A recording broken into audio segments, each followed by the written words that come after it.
네, 여러분 안녕하십니까? 네, 꽃차이의 네 번째 시간입니다.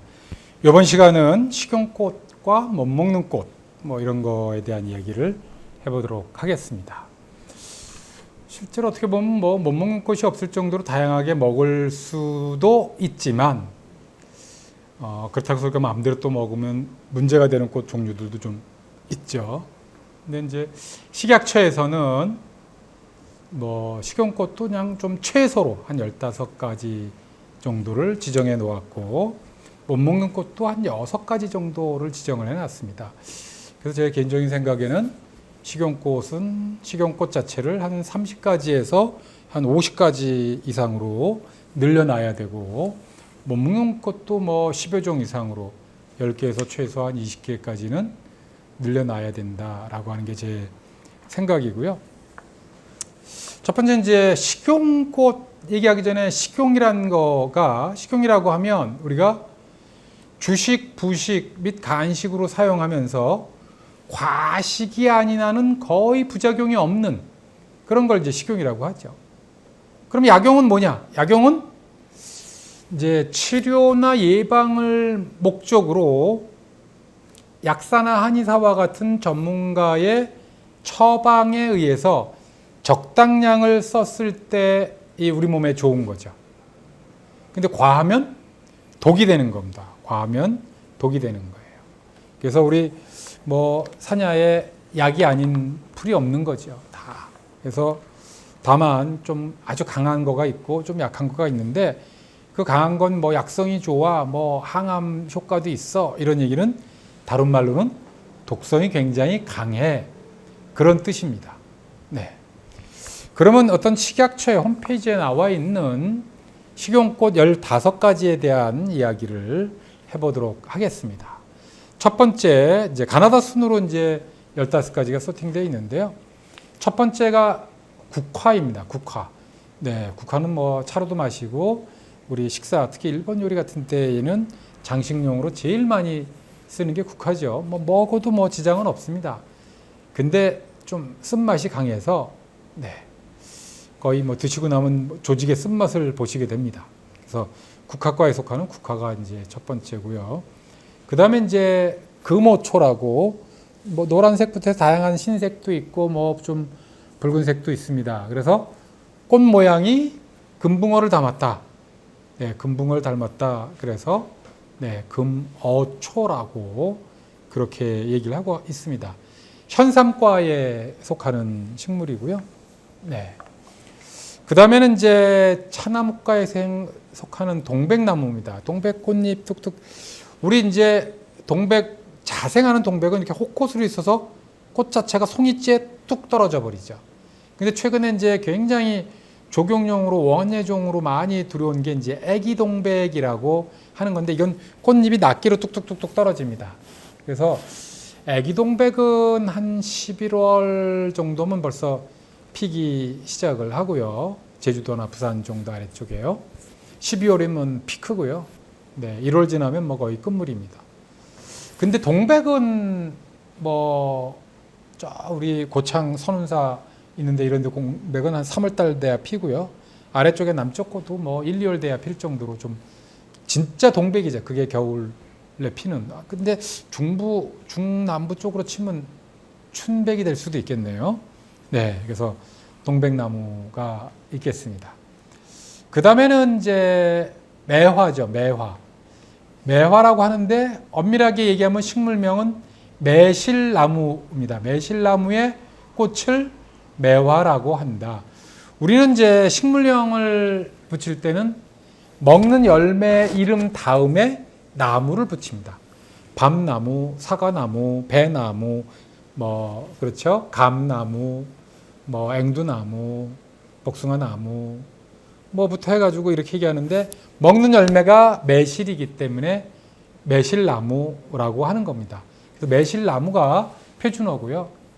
특히 이제 매실나무의 꽃을 우리가 매화라고 그렇게 부르고 있습니다. 그 다음에 이제 베고니아과에 속하는 이제 꽃베고니아라고, 우리 길거리 화단에도 많이 보이는데요. 붉은 거하고 흰 색깔이 있죠. 그걸 이제 식용으로도 가능하다 그러는데, 그거 먹어보면 굉장히 시큼합니다. 시큼한데 네, 식용으로 가능하다라고 되어 있고요. 그다음에 이제 복숭아 나무의 꽃, 네, 이 복사라고도 하고요, 복숭아라고도 하는 이 꽃이 이제 핑크로 아주 화사하고 좋지 않습니까? 보기에도 좋고 먹어도 문제 없고 뭐 그렇습니다. 살구나무 이것도 장미과의 이 복숭아하고 매화하고 다 똑같은 푸르누스 속입니다. 사촌들이란 얘기죠. 그 다음에 이제 콩과에 속하는 아카시 나무가 있습니다. 보통 우리가 아카시아라고 보통은 부르는데 공식 명칭이 아카시 나무입니다. 여러분 이게 끝내 자꾸 이름이 안 외워지면요, 어떻게 하시냐면 눈 감고 나무를 손을 꽉 잡아보세요. 아카시. 네, 뭐 이렇게 해서도 뭐 안 외워지면 그냥 포기하시고요. 네, 아카시 나무의 꽃을 보통은 우리가 아카시아 이렇게 부른다라고 하는 거고요. 그 다음에 이제 장미죠. 장미도 꽃잎 같은 거 뭐 써서 먹어도 되고, 뭐 데코레이션으로 써도 되고, 그렇습니다. 장미 뭐 하여튼, 우리 뭐 야생 장미라고 할 수 있는 게 뭐 찔레나 해당화나 뭐 이런 거가 있는데, 안타깝게도 이제 동백나무도 동백만 식용으로 돼 있고, 애기 동백은 안 돼 있고, 이 장미도 장미만 돼 있고, 해당화나 찔레는 안 돼 있습니다. 그래서 그렇게 이제 뭐 흔하게 먹었고 거의 사촌이어서 문제가 없는 그런 종류들은 조금 더 이렇게 폭넓게 풀어야 되지 않나 하는 게 제 뭐 생각이라고 보고요. 네, 그 다음에 자스민. 네, 우리 향 자스민 차 그러면서 향 좋지 않습니까? 그럼 물풀의 나무과에 속한다고 합니다. 물풀의 나무과 우리 뭐 라일락 같은 것도 있고 뭐 개나리 같은 것도 있고 뭐 자스민 쪽 계통인 뭐 영추나 이런 것도 있습니다만, 어쨌든 네, 자스민이 들어갑니다. 그 다음에 우리 이제 쥐손이 풀과라고 해서 이질풀이라고도 하는 게 제라늄입니다.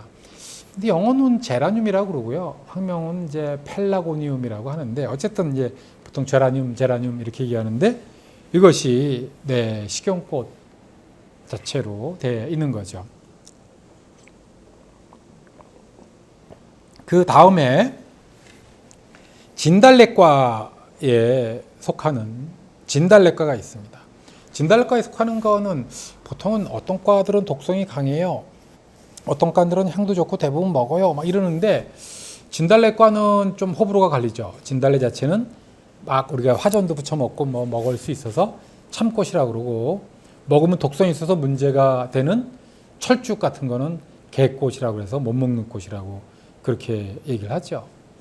그 다음에 이제 제비꽃과에 속하고 삼색 제비꽃이라고 부르는 게 펜지입니다. 펜지. 네. 펜지는 뭐 전 시간에도 제가 조금 뭐 말씀드렸지만, 큰 꽃을 펜지라고 그러고 작은 꽃을 비올라라고 그러고 파는데, 사실은 조금 오류가 있다면 있는 그런 거고요. 어쨌든 펜지는 굉장히 오랜 기간 동안 1년 내내, 우리 1년 내내 나오는 거는 이제 준현 재배에 의해서, 네, 1년 내내 재배하는 걸 준현 재배라고 그러잖아요. 그래서 1년 내내 나오는 꽃 종류를 꼽으라고 하면 펜지, 금오초, 뭐 국화, 장미, 뭐 그런 정도쯤 되겠죠. 네, 하나 더 뭐 하려나 뭐 이런 정도, 한 15가지 중에서 한 5가지 정도쯤만이 뭐 1년에 내내 나온다, 이렇게 생각하시면 되고요. 네, 펜지는 진짜 뭐 꽃차용으로나 식용으로나 샐러드나 비빔밥이나 모든 면에서 가장 좋은 꽃입니다. 그래서 식용꽃의 넘버원을 꼽으라고 하면 사실은 펜지를 꼽고 싶어요. 네. 그 다음 이제 박과에 속하는 호박꽃도 특히 이제 우리의 수꽃 같은 거, 옛날에 이제 암꽃은 이제 호박이 달려서 적어야 되니까 그렇고, 수꽃은 그냥 뭐 꽃가루만 적하고 얘가 그냥 사그러드니까 그 수꽃 자체를 따서 수꽃 가지고 이 뭐 튀김도 하고 부각도 하고 뭐 먹을거리를 다양하게 개발을 했어요. 그래서 그렇고, 그 다음에가 이제 한련화라고 하는 건데요. 약간 매콤한 맛이 납니다.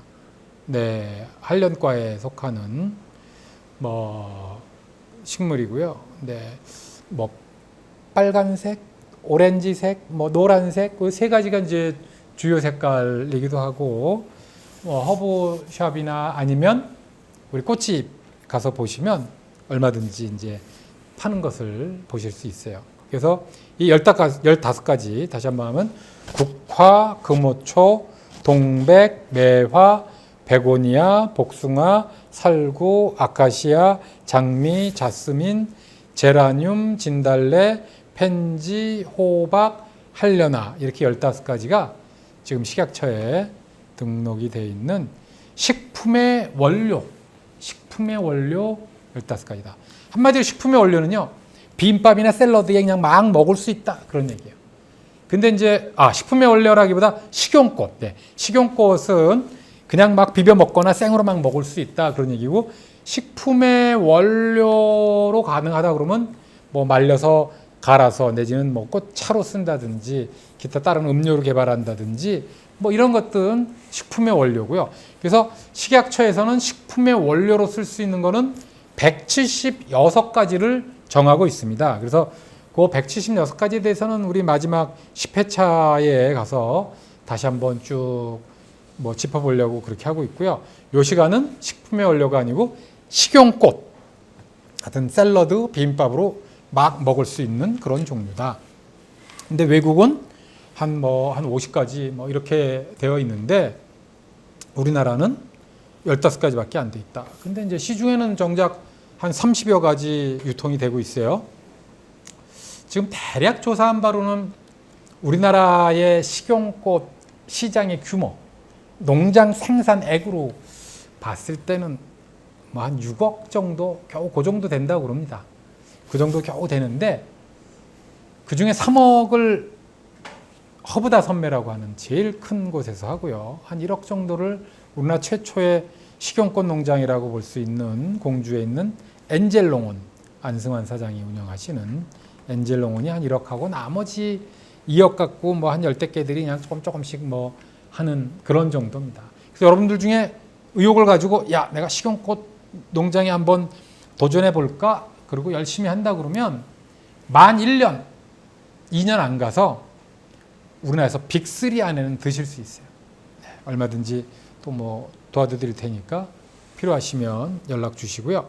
그래서 전체 한 6억 중에서 절반인 3억 정도를 허브다 선매, 여기 방이동, 송파구 방이동에 농장이 있고요. 그 다음에 가락동 시장에 전량 막 내고 있고, 그 다음에 저쪽에 평창에 900마지기라고 좀 높은데 거기도 있고, 경기도 광주에도 농장이 있습니다.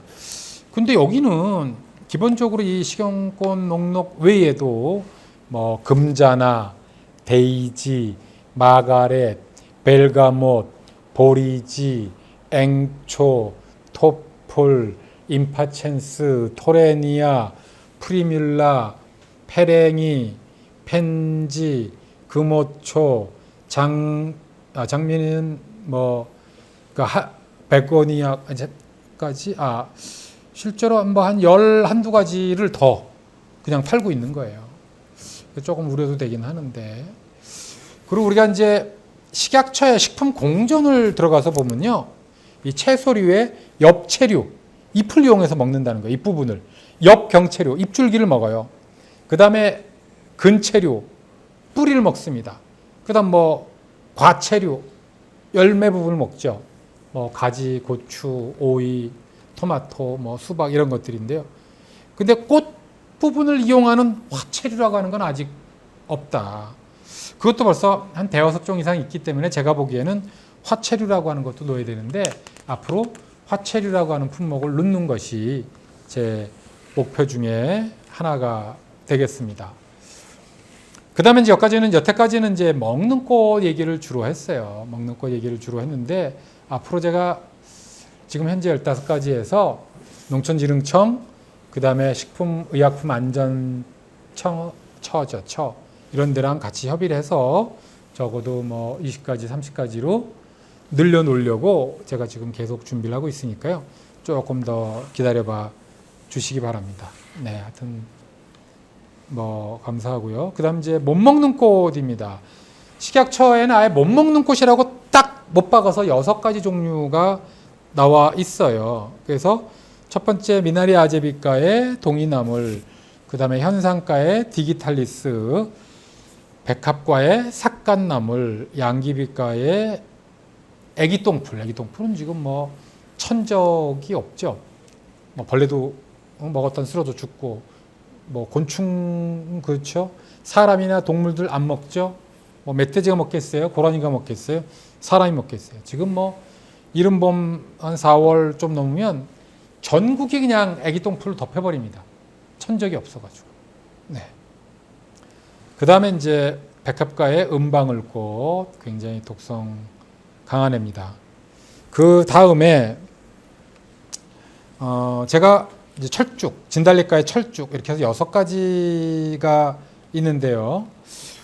이 6가지 외에도 제가 이제 조금 이 못 먹는 꽃, 위험한 꽃 자체에 대해서 뭐 말씀을 드리면, 첫째, 식물 중에서 독성이 굉장히 강한 종류들이 있어요.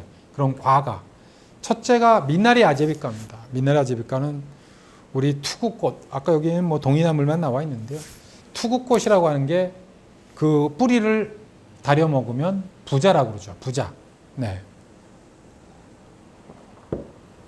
부자라고 하는데,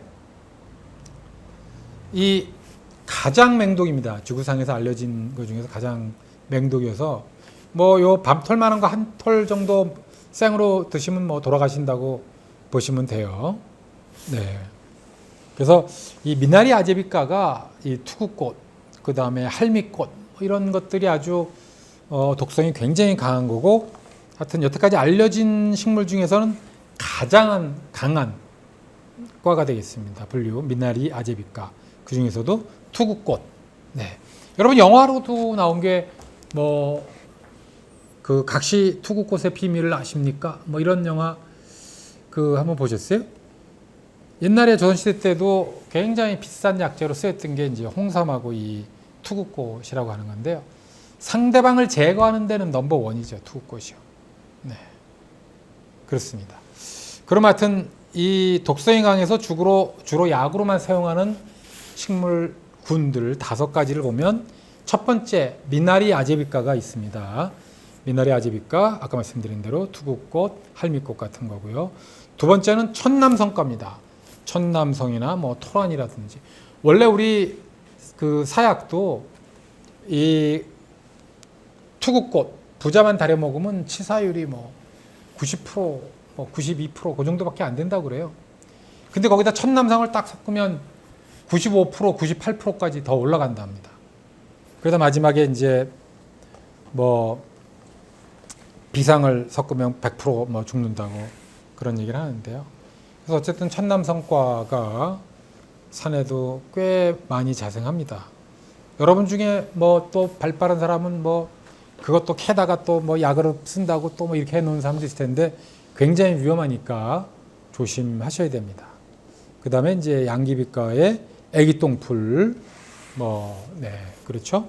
양귀비 자체도 우리가 이 양귀비과의 파파버러스가 뭐 한 200종 이상 되는데, 이 양귀비과 중에서도 한 2-3종만 독성이 있는 걸로 그렇게 알려져 있어요.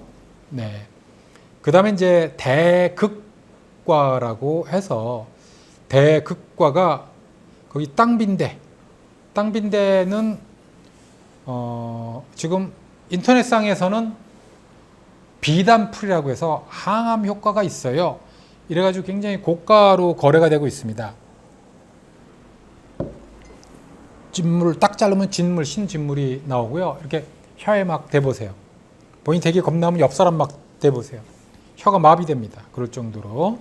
그래서 대극과의 이 땅빈대라든지, 코끼리는 뭐 원예종으로도 우리가 많이 나오고 가시도 있는데요. 그것도 자르면 이제 이렇게 진물이 나오는데, 하여튼 굉장히 아리고 쓰고 뭐 그렇습니다.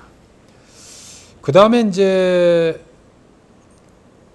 5번째로 협죽도과라고 하는 건데요. 협죽도라고 하는 거 우리는 유도화라고도 이렇게 부르고요. 제주도에 뭐 그 서귀포 같은 데 가면 여미지 담벼락 옆에 쭉 이렇게 있고 했던 그런 게 협죽조인데 흰 꽃하고 붉은 꽃 두 가지가 피죠. 협죽이라고 하는 건 협, 좁을 협, 죽은 네 이게 복숭아 도가 복숭아고요. 네, 죽은 대나무, 좁은 대나무 잎처럼 그 다음에 도는 복숭아 잎처럼 그렇게 생긴 식물이다. 그래서 협죽도라고 하는 거고요. 그 다음에 꽃향은 좋은데 얘도 독성이 있어서 좀 문제가 되는 게 마삭줄이죠. 그래서 이 미나리과 천남성과 양귀비과 대극과 협죽독과 이런 거에 있어서는 굉장히 조심하셔야 되고요. 네. 평소 때 그냥 잘 모르면 제가 이제 우스갯소리로 이 꽃 잘 모르면 그냥 옆 사람부터 먼저 먹여봐라 뭐 이런 얘기를 하는데 그것도 위험한 일이고요. 하여튼 잘 모르고 하는 것들은 다 위험하다고 생각하시고 그냥 취급을 안 하시면 되시겠습니다. 좋습니다. 우리 세 번째 시간에 식용꽃과 못 먹는 꽃에 대해서 강의를 했는데요. 이것으로 마치도록 하겠습니다. 감사합니다.